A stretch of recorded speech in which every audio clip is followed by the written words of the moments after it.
Hey, what's up everybody, Life Without Pants here with another Path of Exile video, and in today's video we're going to talk about crafting our body armor piece for our Bleed Corrupting Fever Gladiator. This is a absolutely rocking piece of gear here. We've got 20% increased effect of non-curse auras from your skills. We've got Pride has increased aura effect, and those are just the implicits. We've got 30% chance to suppress spell damage, and we've got a nice life craft on it, and 30% chance to avoid elemental ailments, along with a big resist and another, not so great resist. This is a really good defensive piece for this build. So let's get into how to craft it. We're going to start off with Craft of Exile, and obviously we want to figure out what it is exactly we want to do.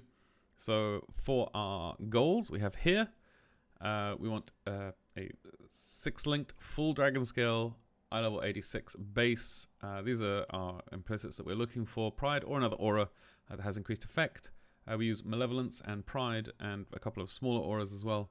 We want, for our prefixes, we want T1, avoid ailments, and we want big life ideally. Crafted life is also fine.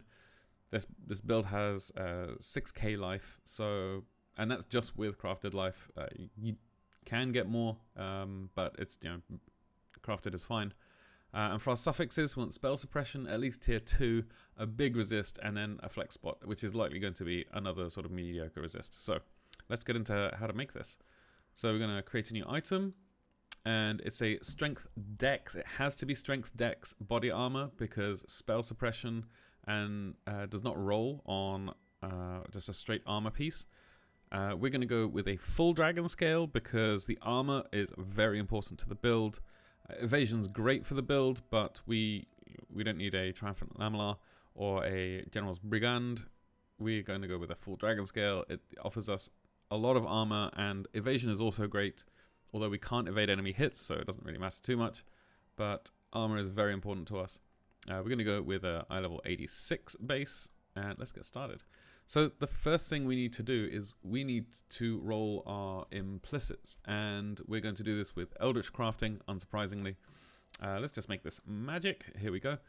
And we're going to start off, so 20% increased non-curse aura effect is a Searing Exarch implicit. So we're going to roll this. We're going to just spam with Greater Embers.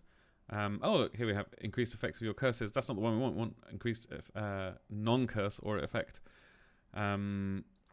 This can take a little while, but we're going to we're just going to skip forward in the video until I've rolled this one.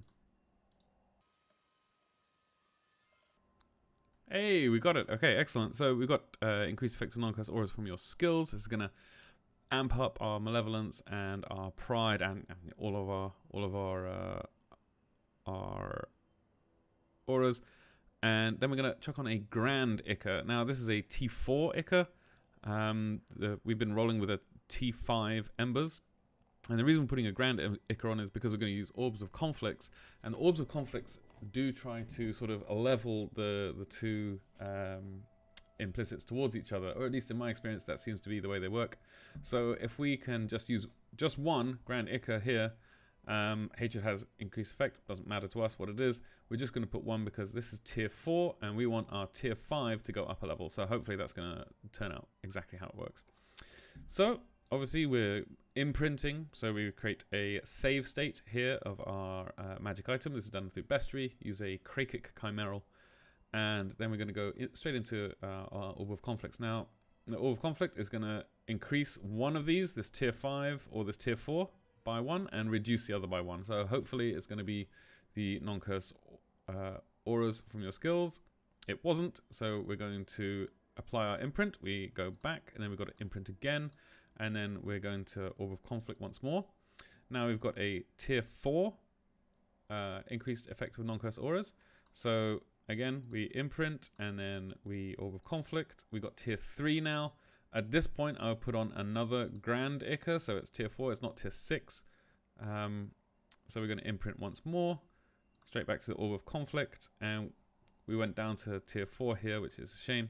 So we restore our backup with our imprint, we imprint once more, and then now we're at tier 2 non-curse effect, so that's excellent.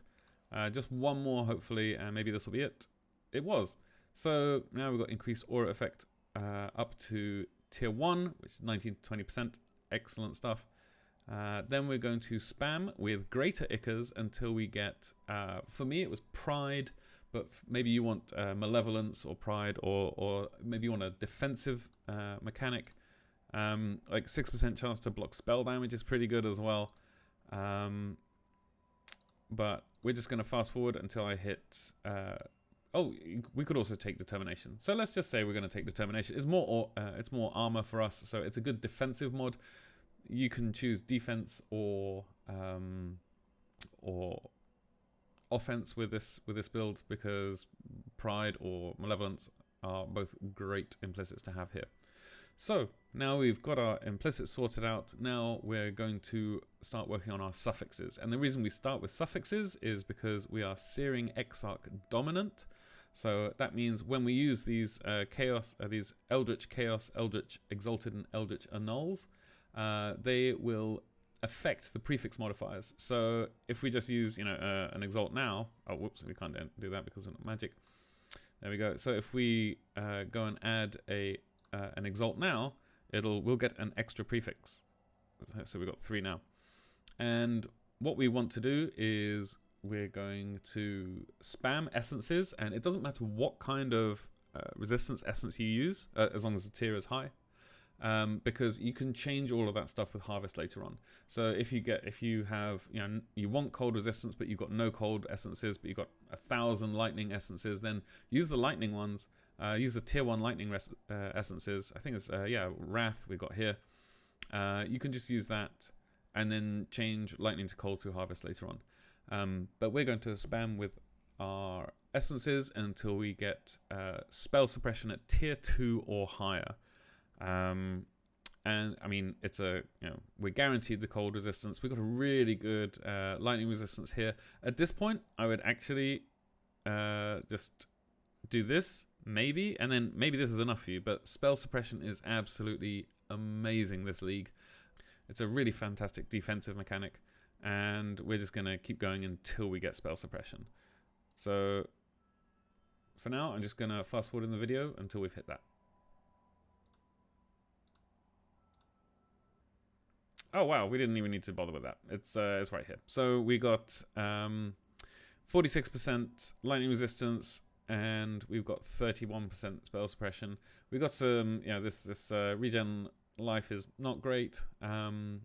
I personally would consider rolling over this and keep going until you get 2 resistances or something slightly better. But for the sake of this, we did say we had a flex spot, so this is fine for us. So now we've got our suffixes sorted out. We've got the prefix here, and we can just go back here. We're going to go onto the bench. We're going to go down and select suffixes cannot be changed. We're going to craft that on. That's going to be 2 exalts. And this means that these suffixes are locked in. And we're going to go with the classic. We're going to go for a Veiled Chaos Orb. You can take Aisling if you want. There's not that huge a difference for this piece. So we just do this. We are guaranteed a prefix for this, and what we're trying to do is we're trying to unveil Avoid Ailments. Now, for the prefixes here, it's useful for us to craft life and armor and evasion, because this is an armor and evasion piece. So if we can get armor, evasion, and maximum life, we just craft this on, and it's going to block, I think it's 3,000 weights worth of stuff. So when we unveil, now it's very likely that we'll get avoid ailments. So let's do that. Here we go. We've got 32% chance to avoid elemental ailments, and chance to avoid being stunned. We don't really care about the stunned because we are stun immune thanks to one of our notables on the tree. So now we've got our suffixes are complete. We've got avoid ailments, and I think at this point, what I would do is I would Eldritch Exalt once and hope that you get a good. Or I'd remove this this crafted item first. But I would Eldritch Exalt once and hope that you get something good. So let's try that out. we got armor, which is not too bad. And then I would go down and craft T1 crafted life. So you get 78. And then that's it. This piece is done. And this is a really, really fantastic defensive layer for this build. It's got, you know, it's got lots of damage from the increased aura effect. And you've got big resistances. You've got spell suppression. You've got armor and evasion from the piece. You've got chance to avoid elemental ailments. It's really, really great. So that's it for this video, and I hope to see you for the next one when we get into some of the other armor pieces. Thanks very much.